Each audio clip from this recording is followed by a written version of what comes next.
Before we talk about the publishing deal, I need to explain why my entire hometown spent 14 months believing I was sitting in a psychiatric ward in New Mexico.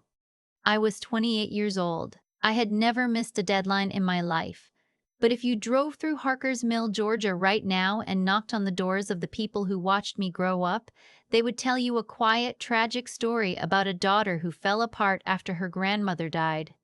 Drop a comment and tell me your age and where you're listening from. And if you haven't already, hit subscribe. You're on Plum Vengeance. You're going to want to hear how this ends. 14 months before I signed a six-figure book contract in a midtown Manhattan conference room, I was standing in the parking lot of a Walgreens in Atlanta holding a sympathy card I had just opened from my aunt on my mother's side. The envelope had been forwarded 3 times. It smelled like floral stationery and something I couldn't place at first. Then I placed it. It smelled like my childhood kitchen, like Sunday dinners I no longer attended. The card read, "We are all praying for you, sweetheart. There is no shame in getting help. Your family loves you more than you know." I read it twice. Then I stood in the Georgia heat and stared at the pavement for a long time. My parents, my father, who ran a successful real estate appraisal firm, and my mother, who chaired the decorating committee at their church and organized the annual holiday auction, had spent 30 years building a very specific image in Harker's Mill. They were the kind of people who sang Christmas cards with professional photos, the kind who drove 90 minutes to a particular bakery because the sheet cake from there photographed better. Then there was my older brother. He was 33. He had my father's jaw and my mother's ability to make every room feel like it had been waiting for him to arrive. 2 years earlier, he had quit a stable job in insurance to open a food and beverage consulting business. He hired a branding agency before he had a single client. He leased an office in Midtown Atlanta with exposed brick and pendant lighting. He bought an espresso machine for the reception area before the reception area had a receptionist. 6 months in, he owed money to 3 different people and had delivered exactly one project, which the client disputed and refused to pay for in full. That same year, my grandmother on my father's side passed away. She and I had been close in a way that my parents never fully understood. She was practical in the way that people who grew up with very little tend to be. She kept a notebook. She paid cash when she could. She owned her small house outright by the time she was 55, which was considered remarkable for someone with her background and her era. She left me $90,000. She left my father a jewelry box and a letter. I found out about the will on a Tuesday. By Thursday, my parents had driven to my apartment in Atlanta without calling first. My father sat across from me at my kitchen table and placed a folded piece of paper in front of me. It was a repayment summary for a loan they claimed they had made to my brother 18 months earlier. The figure at the bottom was $87,000. He did not frame it as a request. My mother sat with her hands folded in her lap and said that family takes care of family. I picked up the paper. I looked at the figure. I looked at my brother, who was sitting on my couch scrolling his phone. I set the paper back down and slid it toward my father. I said no. My father's expression didn't change. That was the most unnerving part. He simply nodded, once, the way he nodded when a property appraisal came in lower than expected, like he had already anticipated the outcome and begun preparing the contingency. My mother looked at me the way she looked at people at church who chose the wrong seat. I packed a bag that weekend. I didn't tell them where I was going. I didn't leave a forwarding address. I had been freelancing as a writer and researcher for 3 years, and the work was fully remote. I could go anywhere. What my parents needed was a story, because a daughter who simply refuses and walks away is embarrassing. It raises questions. It implies something about the parents, their control, their fairness, their family dynamic, that they weren't willing to have examined. So they built a different story. Within 2 weeks, the version circulating in Harker's Mill was that I had suffered a breakdown following my grandmother's death, that the grief had triggered something, that I had checked into a residential treatment facility in New Mexico, that my parents were devastated but grateful the family had such strong community support. They did not invent the New Mexico detail by accident. There are well-known wellness and mental health retreat centers in the Taos area, It's specific enough to be believable and remote enough that nobody would think to verify it. My aunt sent a card. My father's golf partner sent flowers.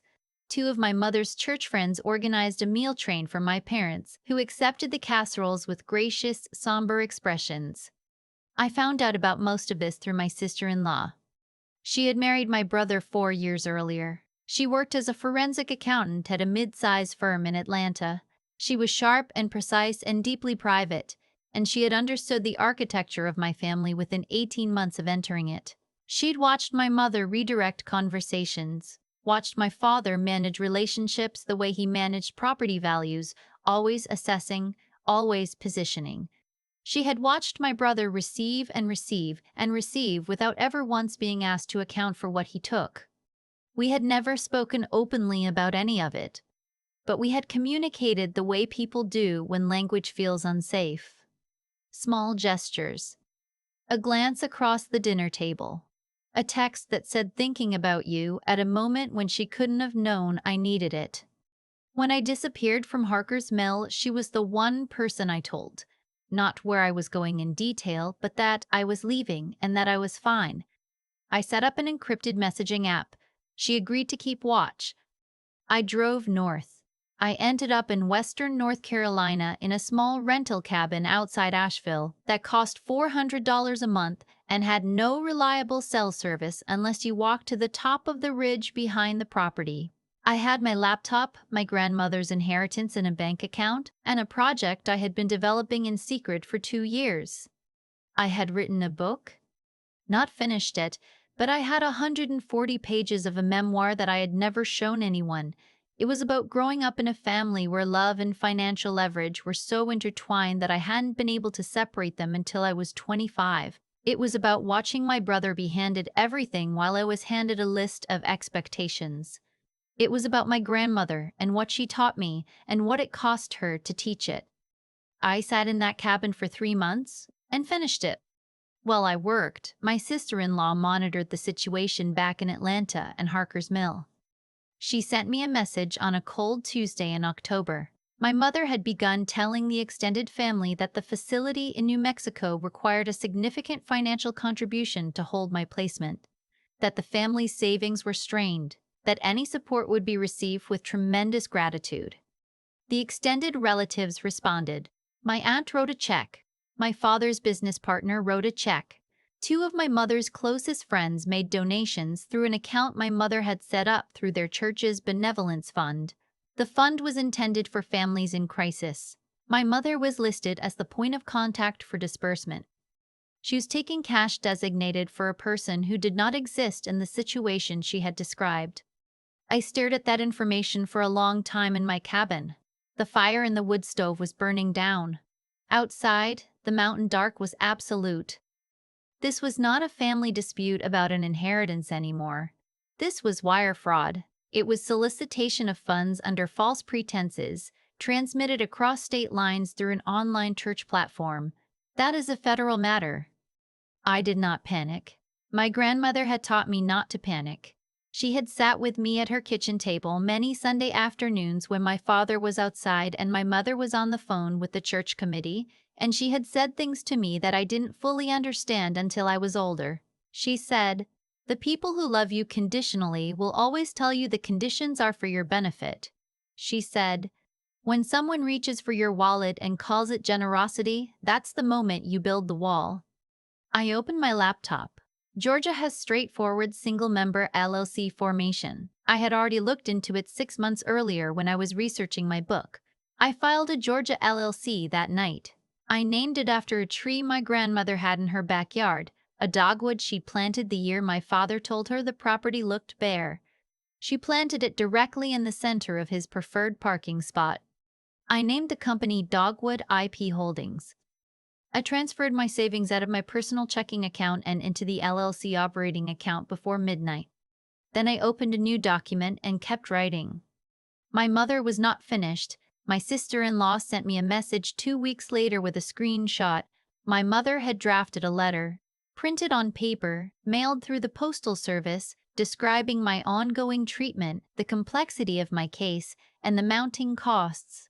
The letter included a specific figure, $42,000 remaining in treatment fees. She mailed it to 11 people. Several of them were my father's professional contacts. One of them was a local circuit court judge who attended their church. She had created a false debt, attached a real dollar figure, and mailed it through the United States Postal Service to solicit funds. That is mail fraud. That is a federal felony. I did not act. Not yet. I was 4 months away from completing a final manuscript draft. I needed the book finished before I opened the second front. But I moved my manuscript registration into the LLC immediately. I filed a copyright registration for the working draft under Dogwood IP Holdings. Whatever happened next, the creative work was protected behind a corporate wall my parents did not know existed. I worked through November. I worked through December. The cabin got cold in a way that the wood stove couldn't entirely fix, and I learned to write in 2 sweaters with a space heater aimed at my feet. My sister-in-law sent updates. The church benevolence fund had disbursed over $12,000 to my mother's account. My aunt had written 2 separate checks. The total collected under the fiction of my psychiatric treatment was approaching $30,000. My brother knew. That was the part I sat with the longest. He hadn't designed the scheme. He didn't have the patience or the organizational capacity for that. But he was receiving the money. The cash flowing from the benevolence fund and from the relative donations was being used to cover his consulting firm's delinquent vendor payments and a personal loan he'd taken in my mother's name. He knew the story being told about me. He had said nothing. He had cashed the benefit. Complicity is its own category. In January, I sent my completed manuscript to 3 literary agents I had carefully researched over 2 years. I did not use my legal name. I submitted under an abbreviated version, my grandmother's maiden name as a middle name, which I legally held, presented as a pen name. The query letter described the book accurately. I did not mention my family situation in the letter. I did not need to. 2 agents requested the full manuscript within a week. The third requested it 10 days later.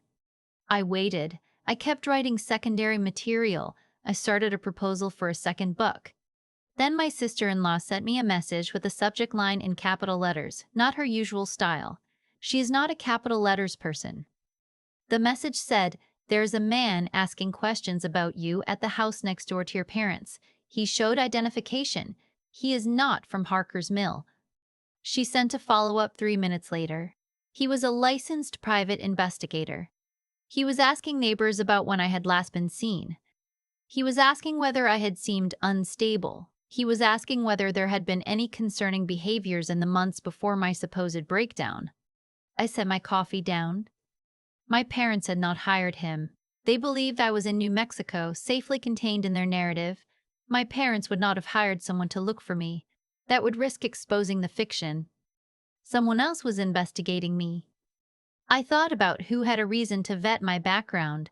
I had submitted a manuscript to 3 literary agents. Agents do not hire investigators. Publishers sometimes do for high-profile acquisitions, but that process comes later. I had not spoken to a publisher. Then I thought about the pen name query, and the way I had formatted my submissions, and the email address I had used, which was registered under my LLC rather than my personal name. One of the agents, the largest of the 3, a senior partner at a well-regarded New York agency, had a standard practice of running preliminary due diligence on memoir submissions before offering representation. Memoir is legally sensitive. They needed to verify that the events described were defensible and that the author was who they said they were. The investigator was in Harker's Mill to verify my background. If he interviewed my parents' neighbors, he was going to hear that I was institutionalized. He was going to hear it from multiple sources, from people who genuinely believed it, from people who had been told the story by my mother and my father, with the practiced steadiness of people who had repeated it so many times it had become their truth. He would report back to the agency that the author of a memoir about family dysfunction was currently in a psychiatric facility, possibly without legal capacity to enter contracts. The representation offer would disappear before it was ever made. I needed to reach him before he filed his preliminary report.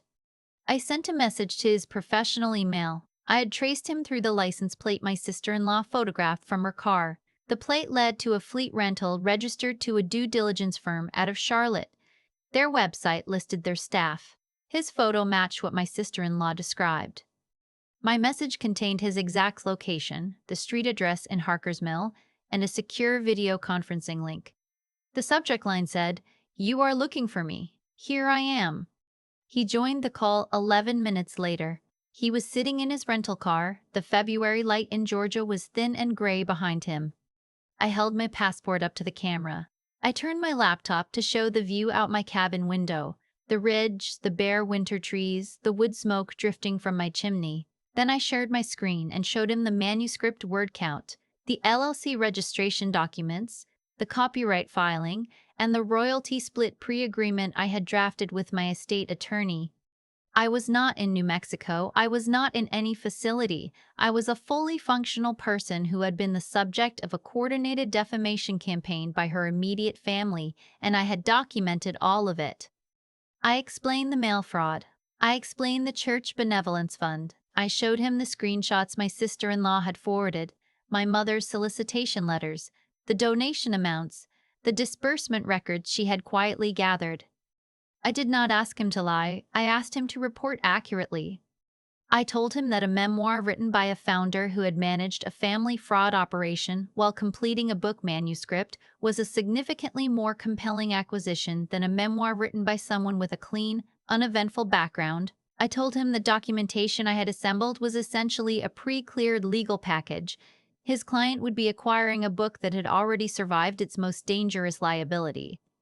I offered to pay his firm for a supplemental report, not to change his findings, to expand them, to include the sourced, documented evidence of the defamation, the mail fraud, and the financial scheme my parents had been running in my name.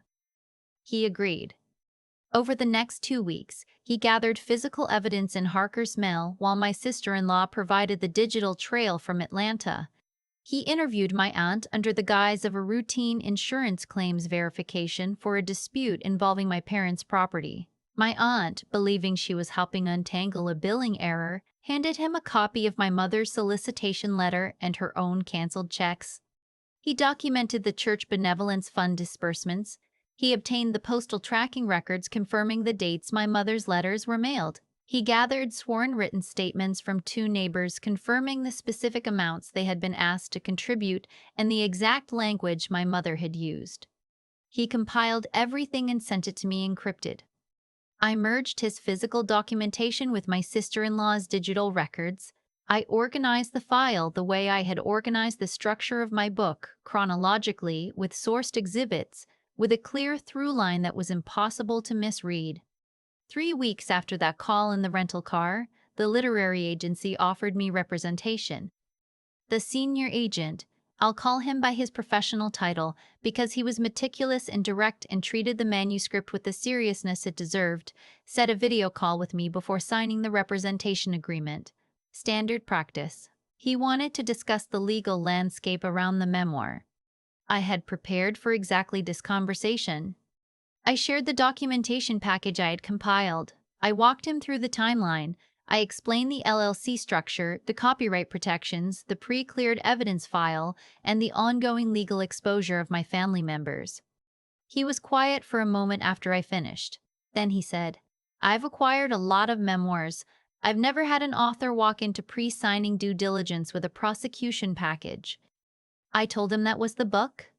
He sent the representation agreement that evening. I signed it through DocuSign under my legal name, which I had not used publicly in 14 months. While the agency began submission to publishers, my sister-in-law was completing her own preparations in Atlanta. She had watched my brother for 4 years. She had watched him use charm as infrastructure. She had watched him accept money from my parents without asking where it came from. She had watched him treat her professional expertise as a supporting detail in his life rather than a credential that exceeded his in every measurable category. She had drafted her divorce petition in November. She had been waiting for the right moment, not because she was uncertain, but because timing is a tool, and she had learned that from watching my family misuse it. The moment arrived the following Saturday. My parents hosted a quarterly gathering, a casual dinner they had organized for years as a way of maintaining social relationships that were useful to them. Neighbors, church members, my father's professional contacts, 12 to 15 people. My mother made her signature dishes. My father poured wine and talked about property values. This time, there was a display in the living room, framed photographs of me from childhood and high school, arranged on the credenza beside the fireplace, a small printed card with a quote about healing, a basket positioned nearby, not labeled, but positioned in the way that objects are positioned when they are meant to receive things. My father gave a brief speech. He talked about the difficulty of loving a child through hardship. He talked about the costs, the uncertainty, the ongoing nature of recovery. He accepted embraces. He accepted envelopes. My sister-in-law stood near the kitchen holding a glass of water. She did not accept any food. She did not participate in any conversations about my condition. She watched the room with the quiet attention of someone cataloging evidence, because that is exactly what she was doing. At 8:43 that evening, the publisher acquisitions announcement went live. The agency had pre-sold the book in a three-publisher auction that concluded at 6 o'clock. The winning bid was substantial. The announcement posted on the agency's website, on two major publishing trade platforms, and on the acquiring publisher's social media accounts. The post included the book's title, a brief description, and a photograph of me, a professional headshot taken 2 weeks earlier in Asheville, sent to the agency at their request. I was wearing a dark jacket. I was not wearing a hospital gown. I did not look like someone who had spent the past 14 months in residential psychiatric treatment. The description of the book read, a memoir about growing up in a family where love and financial leverage were indistinguishable, and the 14 months the author spent building a six-figure literary career while her family told everyone she had disappeared. By 8:57, the announcement had been shared on three regional publishing newsletters. One of those newsletters had an automated syndication agreement with a Georgia lifestyle and culture aggregator. The aggregator's algorithm flagged the regional connection. The book was set in Georgia. The author's bio mentioned the South and generated a localized post. The post reached the email inboxes of the aggregator's subscriber list at 9:04. At 9:06, 12 phones in my parents' living room vibrated simultaneously. My aunt was standing closest to the credenza when she opened the notification. She later told someone, not me, because she and I did not speak for several months after that night, but someone who eventually told me that her first instinct was that it was spam, a fake announcement, something AI generated. Then she looked at the photograph. She looked at the credenza beside her. She looked at the basket. She looked at the envelope she had placed in it 40 minutes earlier. She turned to the room and held her phone up. She did not say anything at first. She didn't need to. The people near her saw the screen. The image spread across the room the way information spreads when it is both true and devastating, silent and total and fast. My father watched it happen. He watched the faces of his guests complete the calculation in real time. He watched his carefully constructed narrative collide with a time-stamped publisher announcement and lose. He looked at my brother, who was staring at his own phone with an expression I can only describe as someone realizing the floor is not as solid as they thought. My sister-in-law set her water glass on the kitchen counter. She picked up her coat from the hook by the back door. A few minutes later, a car arrived. Two people got out. They were process servers. They had been scheduled by the Georgia civil attorney I had retained 2 weeks earlier, specifically for this evening, specifically for this address. The first server located my father and handed him 40 pages of civil complaints. The complaints detailed defamation per se, mail fraud, and tortious interference with prospective business relationships. Attached were 31 exhibits. The exhibits included my mother's solicitation letters, the church benevolence fund, disbursement records, the canceled checks my aunt had provided to the investigator, and a complete chronological timeline of the false narrative and its documented financial consequences. My aunt saw her own name in the exhibit index when my father dropped the papers. The second server handed my brother a separate envelope. He opened it slowly. It was a divorce petition, filed by my sister-in-law that morning in Fulton County. The financial addendum attached to the petition documented the unauthorized acceptance of funds sourced from my parents' fraud operation, commingled with the consulting firm's operating account. My brother looked up from the papers and searched the room for his wife. She was walking out the back door. She did not look back. The process servers left. My mother attempted to address the room. She said things I wasn't there to hear but that I understand were variations on the argument that the announcement was fabricated, that I had been manipulated, that the family had only ever acted out of love. Her voice reportedly shifted from the quiet, fragile register she had perfected over 14 months into something less controlled. My aunt retrieved her envelope from the basket. 3 of my father's professional contacts left within 15 minutes. The church members left shortly after.